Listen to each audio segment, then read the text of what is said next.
खुश्क, एहसान मेमन, जुमन गुटको, अख्तर शाह, शाह बंदर, थोड़ी पाठक, बरात कलमती, जिस तरह तमाम खून डुबोए गए, बेनजीर मजम्मत करता हूँ सिद्दीकुल फारूक के इस बयान की कि सिंध को सूबों में तकसीम किया जाए।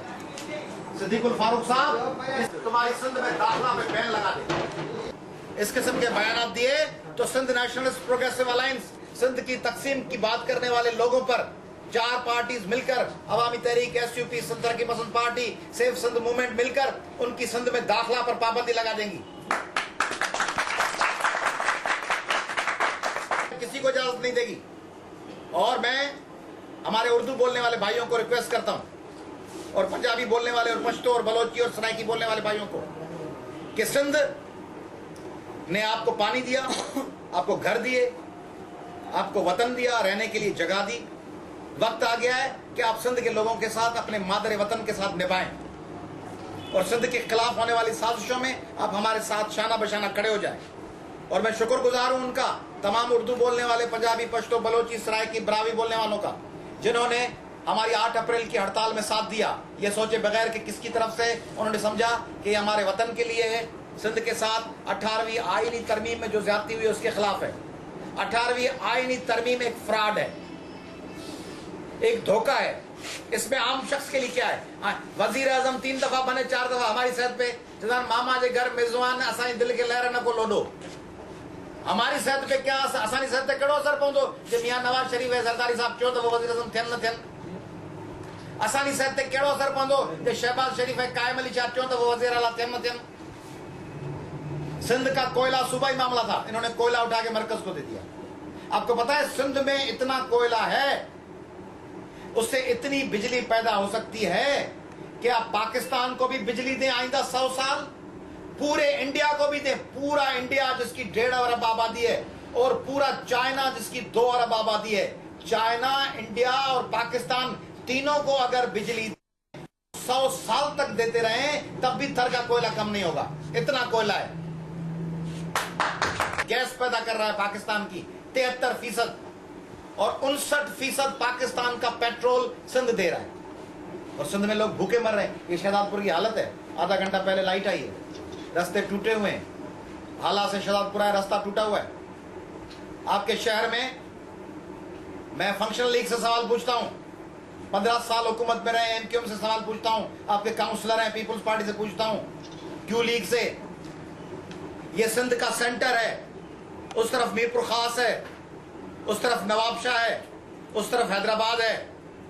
आइडियल जगह पे सांगड़, दरमियानी जगह पर। सांगड़ में कोई यूनिवर्सिटी क्यों नहीं है?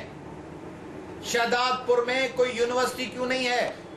शहदादपुर में या सांगड़ में या टंडो आदम में कोई एयरपोर्ट क्यों नहीं है जहां से रेगुलर फ्लाइट्स उड़े? यहां पे कोई ऐसी बड़ी हॉस्पिटल क्यों नहीं है जहां अपने दिल के मरीजों को या हेपेटाइटिस के मरीजों का इलाज हो सके? 50 दफा हुकूमतें आई हैं, माल सारा खा गए, सारे पैसे खा गए। पंजाब में भी लोग खाते हैं, पश्तूनख्वा में भी खाते हैं, वहां 100 में से 50% खाते हैं। सिंधी वडेरा 100 में से 99% खाना चाहता है। मैं भाई की बात कर रहा हूँ। सिंधी वडेरा सिंधी टोपी पहन के, अजरक पहन के घूम रहा है, पीपुल्स पार्टी का हार पहन रहा है, दरिया में फेंक रहा है फूल के, या अल्लाह सिंध को पानी दो। पानी खुद रोका हुआ है, और गद्दार वडेरा पिपला वो पानी में खुद फूल डाल रहा है, या अल्लाह सिंध को पानी दिलवाओ। पानी रोका भी खुद है उन्होंने ऊपर से। तो ये जो फ्रॉड है, इस फ्रॉड को बंद करें। SNPA की तरफ से हम सिंध भर में निकल रहे हैं। हम बलदियाती इलेक्शन लड़ेंगे, कौमी असम्बली के इलेक्शन लड़ेंगे, सिंध असम्बली के इलेक्शन लड़ेंगे। आप सबके जरिए मैं सांगड़ के आवाम को ये कॉल देना चाह रहा हूं, हमारा साथ दें। अभी पिछली हड़तालों में आपने हमारा साथ दिया है। हम उम्मीद करते हैं तव्हां सभिनी मां असांखे उम्मीदूं आहिनि। सिविल सोसाइटी जा माण्हू सहाफ़ी, तव्हां यादि रखो सहाफ़ी दोस्तो, जॾहिं तव्हां ते मुसीबत हुई तॾहिं पहिरीं सिफ़ में अवामी तहरीक हुई। जॾहिं जुडिशरी जी कॉल थी इफ्तिखार मोहम्मद चौधरी जी, तॾहिं सिंधियाणी तहरीक जूं भेनरूं वयूं इस्लामाबाद ताईं मार्च करे। ऐं जॾहिं साफ़ जी तहरीक हली ज़ियाउल हक़ जे दौर में, तॾहिं हर 3 साफ़िन सां गॾु 3 अवामी तहरीक जा कारकुन बुख हड़ताल ते वेंदा सॼे सिंध में। पुछो वञी मनहाज बरना खां, पुछो वञी मुजाहिद बरेलवी खां ऐं GN मुग़ल खां, सीनियर साफ़िन खां, पुछो उन्हनि खां ग़ाज़ी सलाउद्दीन सीनियर साफ़ी जेको जंग में हो, पुछो वञी डान वारनि खां।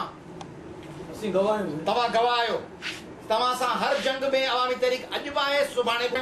सिंध जे सहाफ़ी 19 फरवरी ते हड़ताल में 8 अप्रैल ते SNP जे जलसन में अवामी तहरीक जी जुदोजहद में SNP जी जुदोजहद में साथ ॾिनो आहे। असीं तव्हांजा थोरा आहियूं ऐं असांखे उम्मीद आहे त आईंदे बि इहो साथ असां सां बरक़रार रहंदो। पाकिस्तान एक कॉलोनी है, पाकिस्तान आज़ाद खुद मुख्तार मुल्क नहीं है।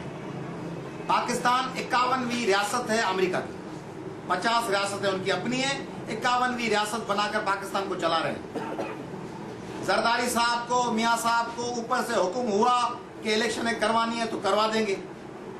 कोई हॉलब्रुक आएगा, कोई कोंडोलीजा राइस की तरह अब हिलरी क्लिंटन आएगी, वो आके हुक्म देगी भी करवाओ इलेक्शनें, करवा देंगे। कहेंगे करवाओ 18वीं तरमीम, पेश कर देंगे। कहेंगे जज बहाल करो, कर देंगे। कहेंगे मत करो, फिलहाल नहीं करेंगे। इनकी अपनी कोई राय नहीं है, इनका अपना कोई मौक़िफ़ नहीं है। ये पपेट्स हैं, ये डमीज हैं जो कहते हैं कि हमें इक़्तिदार में रखो, बाकी ऊपर जो हुक्म करोगे करेंगे, तो चाहो वो करो। ये इनका उसूल। मैं एक बुनियादी बात करना चाह रहा हूँ इसी हवाले से। पाकिस्तान में जितना साबिका मौलवी साहबान जो जहादी थे, ये तमाम बैरूनी ताकतों के इशारे पे चलते हैं। यानी इनकी डोर अमेरिका के हाथों में। MQM की डोर पीछे देखिए अमेरिका। मुस्लिम लीग नवाज की डोर गुजरावाला से वापस हो गए, गुजरात से लॉन्ग मार्च में। पीपुल्स पार्टी तो है ही अमेरिकी पार्टी। ये जो बाकी दूसरी पार्टी बैठी हैं सरहद में और बलूचिस्तान में, सब अमेरिकी पार्टियां। बेनजीर साहबा की शहादत एस्टेब्लिशमेंट और उन ताकतों की वजह से हुई जिन्होंने ये समझा कि बेनजीर साहबा जिस एग्रीमेंट के तहत आई थी उससे वो फिर गई।